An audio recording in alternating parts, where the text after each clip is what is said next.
જેને ત્યાં સંતાન ન હોય એ સંતાન માટે મહત્વ ખૂબ બતાવ્યું કે એ વ્યક્તિ એકાદશીનો ઉપવાસ કરી વિષ્ણુ સહસ્ત્રનો પાઠ કરે, તુલસી દળ ચડાવે, ભગવાન નારાયણનું સ્મરણ કરે ને તો એને ત્યાં ભગવાન સ્વયં આવે.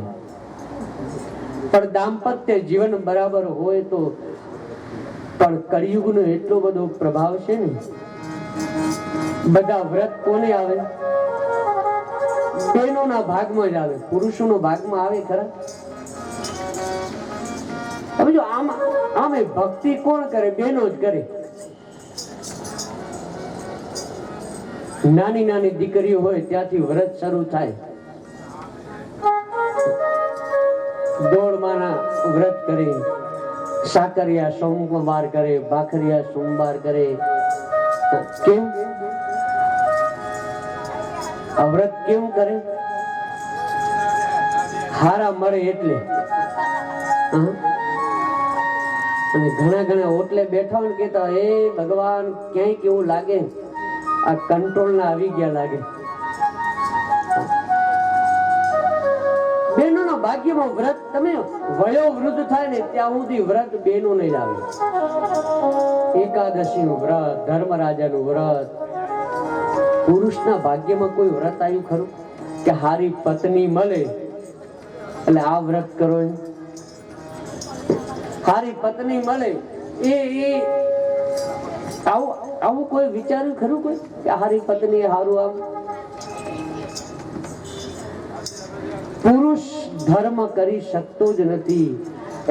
કારણ કે પુરુષ કર્મ એ શાસ્ત્ર એવું કહે છે કે ધર્મ એ સ્ત્રી કરે, અર્થ એ પૈસા એ પુરુષ જ કમાઈ શકે. એટલે જ ધર્મ પત્ની કીધું, ધર્મ પતિ કીધું ખરું?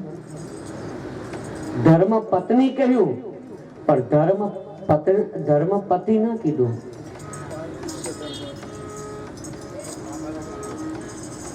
અમારે હરિદ્વારમાં કથા હતી ત્યારે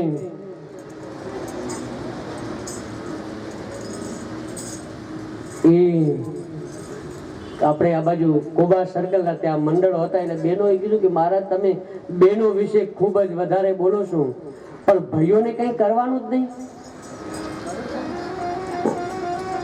જે કઈ બધું બહેનોને આમ કરવું, બહેનોને આમ, બહેનોએ ધર્મ, પુરુષે કઈ પાડવાનું જ નહીં.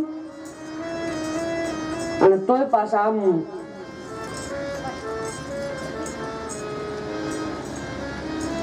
પુરુષ સત્કર્મ કરી શકતો જ નથી, ધર્મ કરી શકતો જ નથી, ધર્મનું પાલન કરી શકતો જ નથી.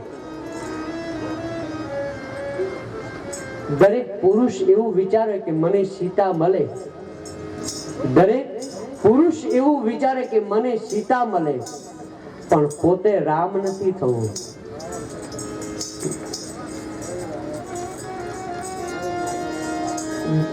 હાવ હાદી ભાષામાં કહું, હસતા હસતા દરેકને દયા જેવી પત્ની છે તોય છતાં બબીતા સામે જોવું, એનું નામ પુરુષ.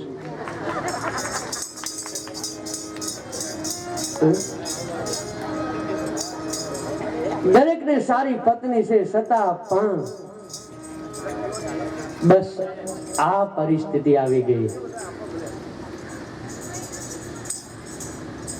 ધર્મ પત્ની, ધર્મનું પાલન કરવું, ધર્મનું સેવા કરવી, એનું નામ પત્ની. બધું ધર્મનું મર્યાદા, બધું સારું. બાકી આ કળિયુગની અંદર કળિયુગનો પ્રભાવને લીધે એમ કે હું પણ અમે તમારાથી ઓછા નથી. તમે 5,000 કમાવો તો હું 10,000 કમાવું છું. આ યુગમાં સ્ત્રી પુરુષ કરતા કેક નહીં. ક્યારે કીધું ખરું? નથી કીધું. સવાબ શેરનું મારું દાંતેડું રેલો,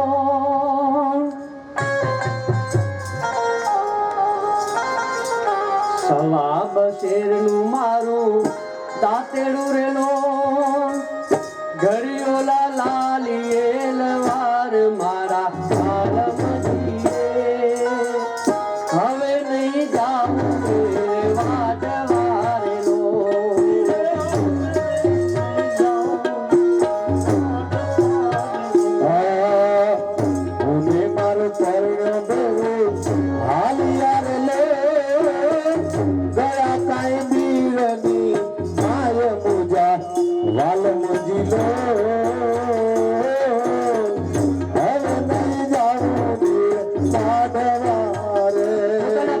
પતિને કહી દે હવે હું કામે નહીં જઉં.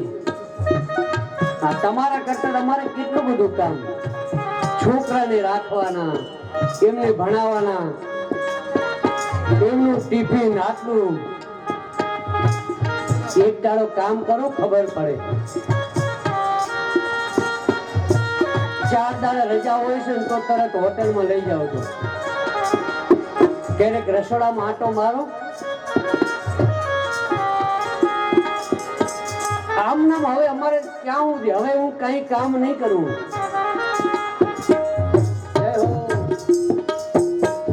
मेरे वाड़ा छे 5 कुड़ला रे ले हले कुड़ला रे ले पति वाड़ा छे 5 कुड़िया रे ले मैं वाड़ा छे 10-20 जवान बदलो हमें नहीं जाऊंगी वादवा સવાદ શેરનું મારું દાતડું લે સવાદ શેરનું મારું દાતડું લે ઘડિયું લાલિયા લુહાર જવાન બધી લો હવે નહીં જાઉં વાડવાર હોતી રે હવે નહીં જાઉં વાડવાર. તમે જેમ કહો અમારે કેટલું બધું કામ, કેટલું બધું આમ આમ તમારી સેવા, આટલું બધું છતાં પણ કારણ કે ઘરમાં પત્ની છે ને અને પતિને કહી દે કે આમ નામ બસ તમારે આજ, પણ છતાં પણ એના પતિ ઉપર થોડીક તો દયા આવે. અને દયા આવે ને ત્યારે એમ કે ભી થોડું વાંધો નહીં. ધર્મ પત્ની દાંપત્ય જીવન આપણું ત્યારે દીપે, બંને સાથે રહીએ ને ત્યારે એકબીજાના સુખ અને દુઃખમાં ભાગીદાર બનીએ ત્યારે એક સરખા જીવન, દાંપત્ય જીવન બરાબર હોય ત્યારે મનુ અને શત્રુપાએ ભગવાનનું યજન કર્યું ત્યારે બીજા અવતારની અંદર દશરથ અને કૌશલ્યા બન્યા અને એને ત્યાં ભગવાન રામ પધારે. બાકી પતિ તો એમ બાર ને બાર રહેતા હોય, ઘરનું બરાબર ધ્યાન જ ન રાખતા હોય. આમ નામ નોકરી કર્યા જ રાખવાનું. તરત કે ઘરવાળી રવિવારે તો રજા રાખતા જાઓ, રવિવારે ઓફિસ ઘરમાં ને ઘરમાં. કેમ તમને વાલી દરબારી ચાકરી તમને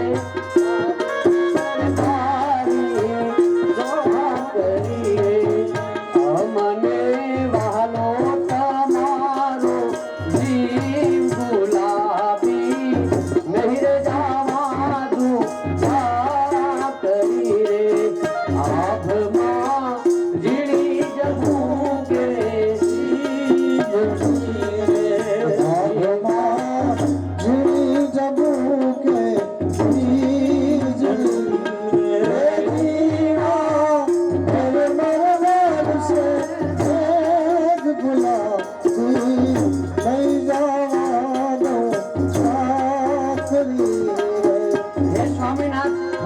ધ્યાન રાખો થોડુંક કે આમ તમને દરબારી નોકરી આમાં સેવા જ કરવાની. ઘરમાં ક્યારેક રહો, ઘરમાં સેવા કરો. કેટલું ધર્મનું પત્ની સ્ત્રીએ પાલન કરે, સર્વસ્વ બધું છોડી દે. વિચાર કરો પોતાના પરિવારને છોડી અને સેવા કરે કેટલો સાચું. પોતાના બધાય પરિવાર, બેન, મા બાપ, ભાઈ બધાનો છોડીને અહીં આવે, છતાં પણ જો એ બરાબર પતિ બરાબર ધર્મનું પાલન ના કરે તો શાસ્ત્ર એવું કહે કે બંને ધર્મનું પાલન કરવું જોઈએ. અને એ ધર્મનું પાલન બરાબર અને કદાચ ક્યારેક એ વહુ કદાચ થોડી ઘણી વાતો કરતી હોય ને તો તરત જ એમ થાય કે આ તો વહુ આમ વાતો કરે છે તેમ કરે છે.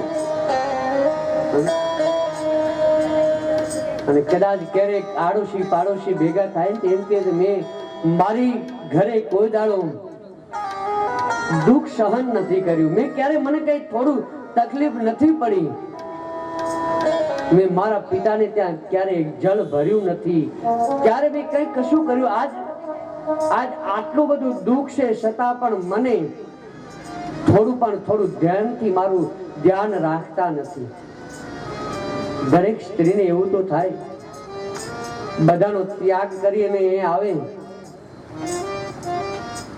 અને એ કદાચ એ નવી વહુ હોય અને એ જ નવી વહુ કદાચ એ સુખ દુઃખની વાતો પાડોશી જોડે કરતી હોય અને કહેતી હોય શું કહે, સુખના વારા તો માતા વહી ગયા રે લો,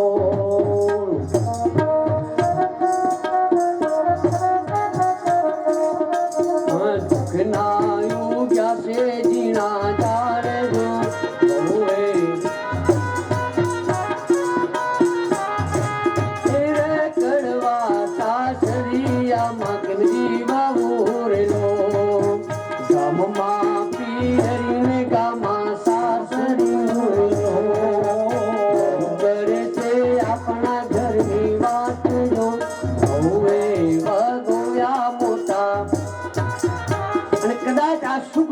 કદાચ પાડોશી જોડે વાતચીત કરતા હોય ત્યાં તો નણંદ સાંભળી જાય,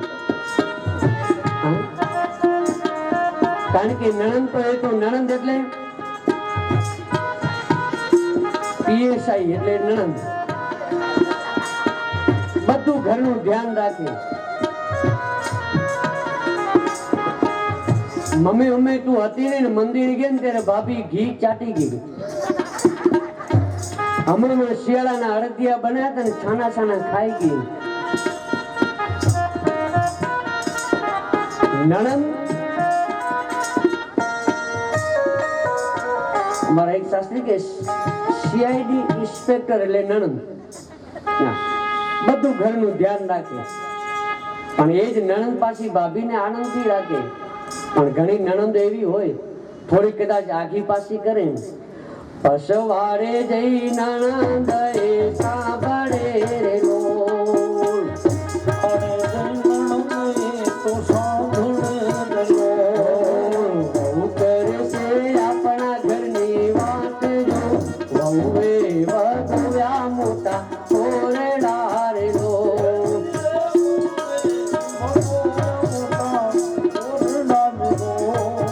નણંદ જઈ સાસુને સંભળા. એમ તો પછી આગળ વધતું ગયું છેક ક્યાં સુધી પહોંચ્યું, પછી તો છેક પોતાના પતિ સુધી પહોંચ્યું. વહુ કરે છે આપણા ઘરની વાત જો, વહુએ વધુયા મોટા ઓરડા રે લો. પછી તો બે વચ્ચે ધમાલ ચાલે અને પછી ઓલી એમ કે નહીં અરે સ્વામીનાથ આમ ના હોય, અરે રામ બલિયા તોડાવ્યો રે લો,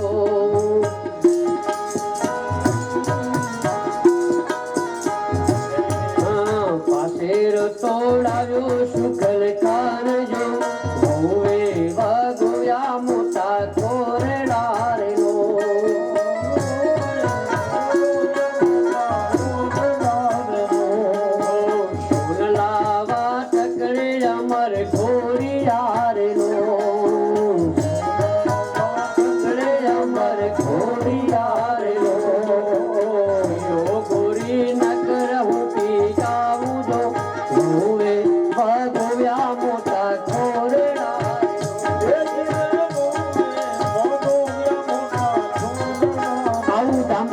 જીવન હોય તો એને ત્યાં ભગવાન ન પધારે. દાંપત્ય જીવન એવું હોવું જોઈએ સુખ દુઃખ હાથે મળી પતિ પત્ની દરરોજ પોતે એકબીજાની સેવા એકબીજા સાથે રહેવું જોઈએ. એકબીજા સાથે મળીને ભગવાનની પૂજા કરવી જોઈએ. અને એ બરાબર સાથે પૂજા કરીએ ને ત્યારે એ જ વંશની અંદર એને ત્યાં આપણે હરિશ્ચંદ્ર, એને ત્યાં સગર, એને ત્યાં દિલીપ, એને ત્યાં ભગીરથ નામના દીકરાનો જન્મ થયો.